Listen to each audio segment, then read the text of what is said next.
M Mani ആധിപത്യത്തോടെ ഇരുന്ന കാലഘട്ടത്തിൽ പോലും ജോസഫിൻ്റെ സഹായത്തോടുകൂടി ആണ് ഇടുക്കിയിൽ വലിയ തോതിൽ ഹൈപ്പുണ്ടാക്കാൻ അദ്ദേഹം ശ്രമിച്ചത്. നമുക്കറിയാം 2011 എം മാണി 9 സീറ്റുകളാണ് നേടിയെടുത്തത്. അദ്ദേഹത്തിൻ്റെ പാർട്ടിയുടെ 9 സീറ്റിൽ ജെ ജോസഫും മോൻസ് ജോസഫും ഒക്കെ ഉൾപ്പെടുന്നു എന്നുള്ളതാണ് എടുത്തു പറയേണ്ട ഒരു കാര്യം. അതിൽ ഏറ്റവും പ്രധാനപ്പെട്ട കാര്യം ഈ രണ്ടുപേരും ഉള്ളതുകൊണ്ട് കൂടിയാണ് എം മാണിക്ക് അവിടെ ധനകാര്യമന്ത്രിയായി ഇരിക്കാൻ കഴിഞ്ഞത്. വാസ്തവത്തിൽ ജെ ജോസഫ് 2006 സർക്കാരിൽ മന്ത്രിയായിരുന്നു, പൊതുമരാമത്ത് വകുപ്പ് കൈകാര്യം ചെയ്തിരുന്നു.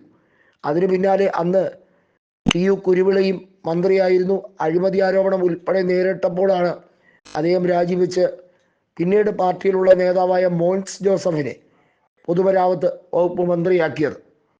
ഇപ്പോൾ ജെ ജോസഫ് UDFിൻ്റെ ഘടകകക്ഷികളിൽ നെടുന്തൂണായി നിലനിൽക്കുകയാണ്. വാർദ്ധക്യ സഹജമായ പല അസുഖങ്ങളും അദ്ദേഹത്തിനെ അലട്ടുന്നുണ്ടെങ്കിൽ പോലും തൊടുപുഴയിൽ ഒരേ ഒരു പേര് ജെ ജോസഫിൻ്റേത് മാത്രമാണ്.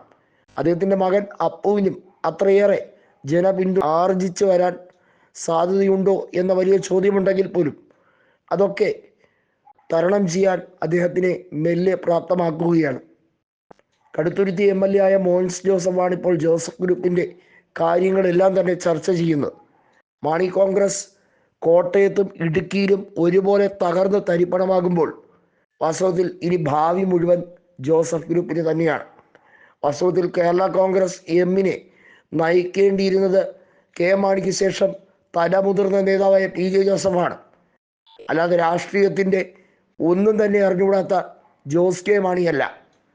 പിതാവിൻ്റെ തഴമ്പ് കണ്ട്, അതായത് തന്തയുടെ തഴമ്പ് കണ്ട് മകൻ കയറി ഞെളിഞ്ഞിരുന്നാൽ എങ്ങനെയിരിക്കും? അതാണ് ശരിക്കും ജോസ് കെ മാണിയുടെ സംഭവത്തിലുണ്ടായത്.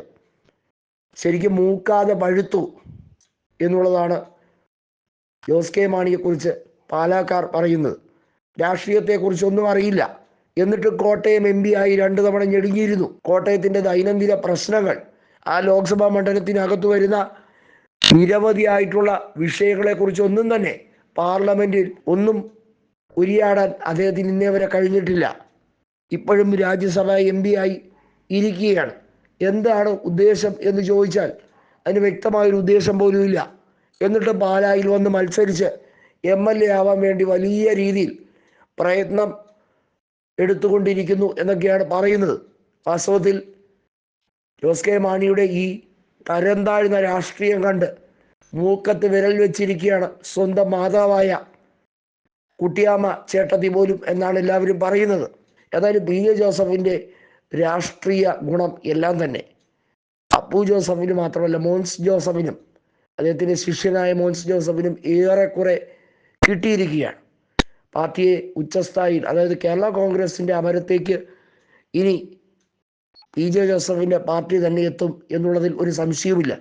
ഔദ്യോഗിക ചിഹ്നവും സ്ഥാനമാനങ്ങളും എല്ലാം നേടിയെടുത്തിട്ടും ജനങ്ങളുടെ മനസ്സിൽ എല്ലാ രീതിയിലും ആത്മാവ് നഷ്ടപ്പെട്ട അവസ്ഥയിലാണ് ജോസ് കെ മാണിയും അദ്ദേഹത്തിൻ്റെ ഈ പാർട്ടിയും.